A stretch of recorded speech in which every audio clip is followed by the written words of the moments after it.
As the saying goes, plan your work for success. Absolutely, Smartsheet is wonderful at that. But we're going to talk about how to plan which Smartsheet plan or plans to use to achieve sustained success throughout your organization. Let's dive into this. Hello, my name is Tom Zilstra. I was a Smartsheet employee for over 7 years, focused on helping customers optimize their Smartsheet platform. I now serve as a principal architect at SoftwareX, a Smartsheet Platinum partner. We believe in the platform because it offers tremendous leverage for the investment organizations have made in Smartsheet. You can learn more by completing the interest form in the link below in the video description, and please view additional insight videos. Smartsheet Plans, a very important aspect to master in maximizing your investment in Smartsheet at an organizational level. The context for Smartsheet Plans affects and is applicable to all organizations. Sysadmins, IT, finance, and even power users might find this content valuable. It is a structure. A Smartsheet plan is a structure that contains users and it contains Smartsheet assets such as sheets, reports, dashboards, and workspaces. All regions and all plans are in scope for this content, and every Smartsheet user around the world, without exception, is a member of one or more plans. These plans govern their experience and their capabilities in the Smartsheet service. The agenda, we're going to talk about this LCM and USM terminology you may have heard of and how it's applicable to plans. We're going to talk about the various plan types, go into some key attributes across each of these plans, and deliver some insights. So, LCM and USM, what and why? LCM stands for Legacy Collaborator Mode. It is the model for Smartsheet licensing of users since 2010 up to the present time of this recording. It will be phased out in the next, by 2026 is the estimate.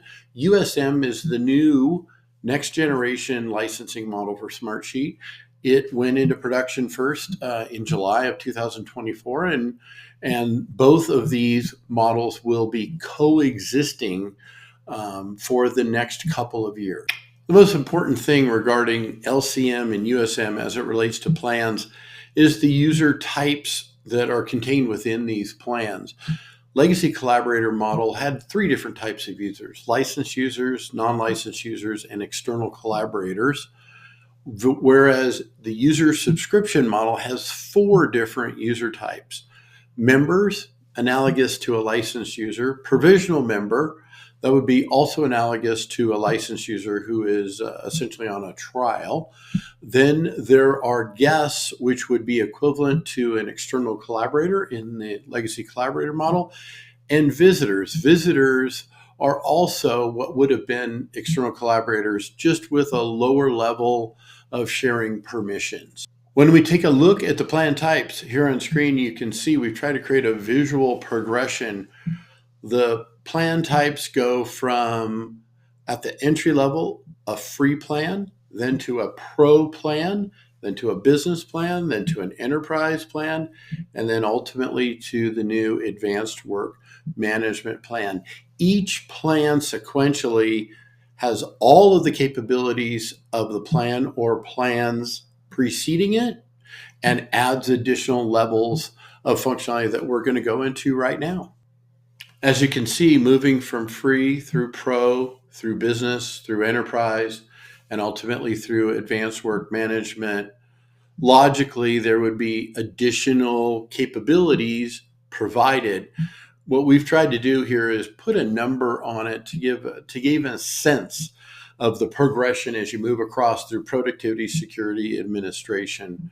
We hope this is helpful. Smartsheet free plans. These are the only form of plan that is limited to a single user and for which the user cannot have a license to create assets in Smartsheet. It's applicable across all three regions. The user also controls the method by which they log into Smartsheet, not their organization.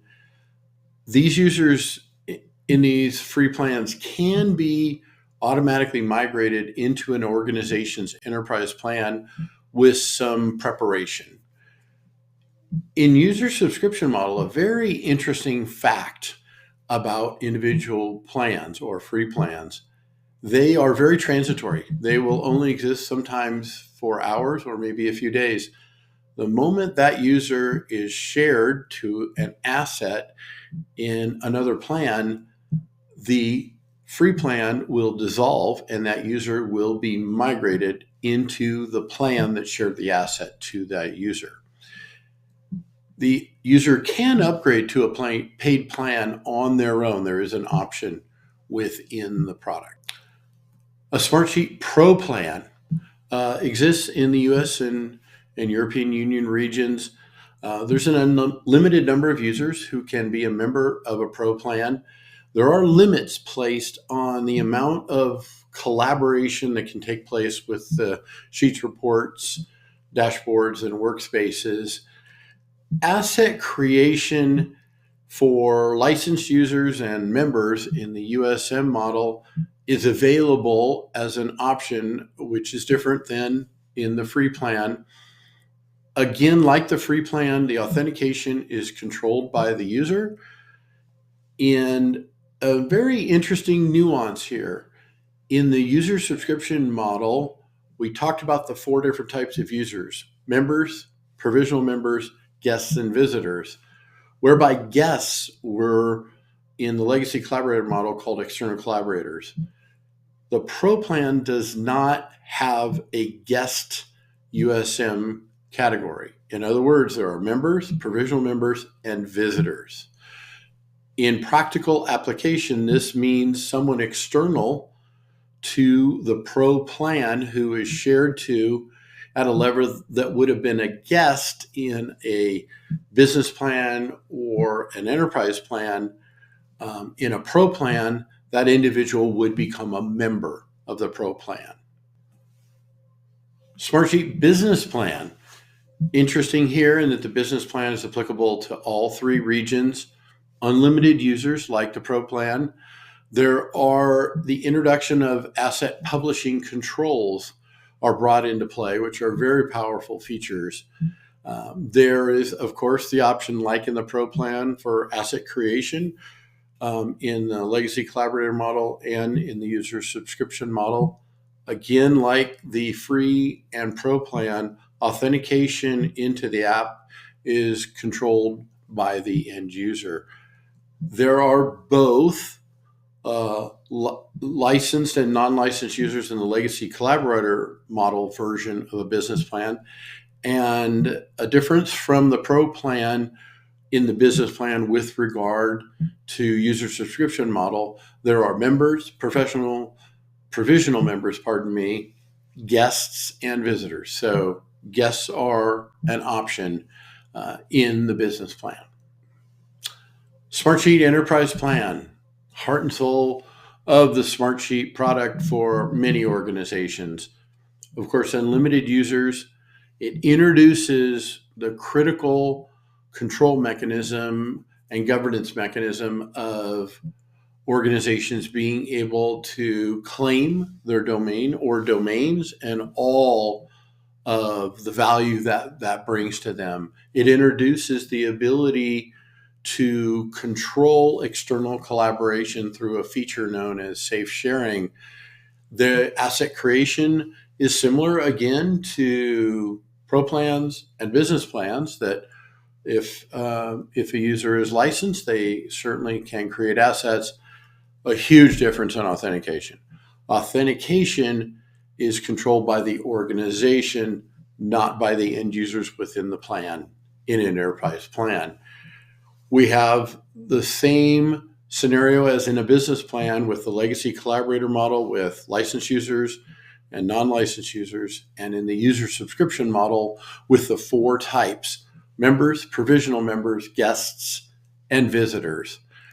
There are some optional tiers as of the time of this recording where an enterprise plan can optionally sign up for a tier that enables some premium applications that we'll go into a little more detail in the advanced work management.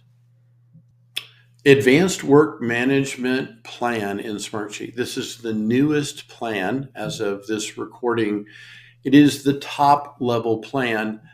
It essentially encapsulates a Smartsheet enterprise plan plus the Smartsheet premium apps and some additional features such as governance features and monitoring features such as event reporting. This is available in the US and the EU. Again, unlimited users like the business plan and the pro plan, the ability to control and manage domains like in the enterprise plan, the ability to have large-scale control over external collaboration, the safe sharing feature like in the enterprise plan, the asset creation model, very similar, in fact, the same as the enterprise plan and the business plan and the pro plan. If the user is licensed, they can create the sheets, reports, dashboards, and workspaces. That authentication, again, like the enterprise plan, is managed by the organization, not the end user. And like in the enterprise plan, you've got in legacy collaborator model, licensed users and non-licensed users. And in the user subscription model, the 4 user types: members, provisional members, guests, and visitors. Some insights to consider: platform productivity, security, and administration, the real tenets of the Smartsheet platform. The capabilities of those 3 areas increase as you move on the continuum from free to pro to business to enterprise to advanced work management plans. We hope we've shown you that there's probably a balance that you're looking for your organization that matches your needs and wants for those 3 elements, and the right plan hopefully has been identified for you. Free plans are an interesting item to talk about for just a moment. They're the only plan in Smartsheet that's limited to a single user, and there's a lot of understandable confusion. A free plan is different than a free user. They can be one and the same. However, free users in legacy collaborator mode could be members of other types of plans. Free users are sometimes called non-licensed users, sometimes external collaborators. So just hope it's helpful to delineate between a free plan and a free user. USM Pro plans are the plan that does not support the member type of guest. They support members, provisional members, and visitors, but not guests. Enterprise plans and the advanced work management plans are the plans that have the extensive security options that some organizations view as essential. So if that is your particular situation, give some thought to focusing on the enterprise plan or potentially the advanced work management plan. We haven't spoken in this video about the principle of a Smartsheet primary plan. Every Smartsheet user around the world has a primary plan. That primary plan has some very important governance over the experience of that user. We've got a video, we've got a link here for you that goes into detail on the primary plan. I really encourage you to view that as well if it can be of benefit to you. Thank you for watching, and please like, comment, share, and subscribe if you found this video helpful.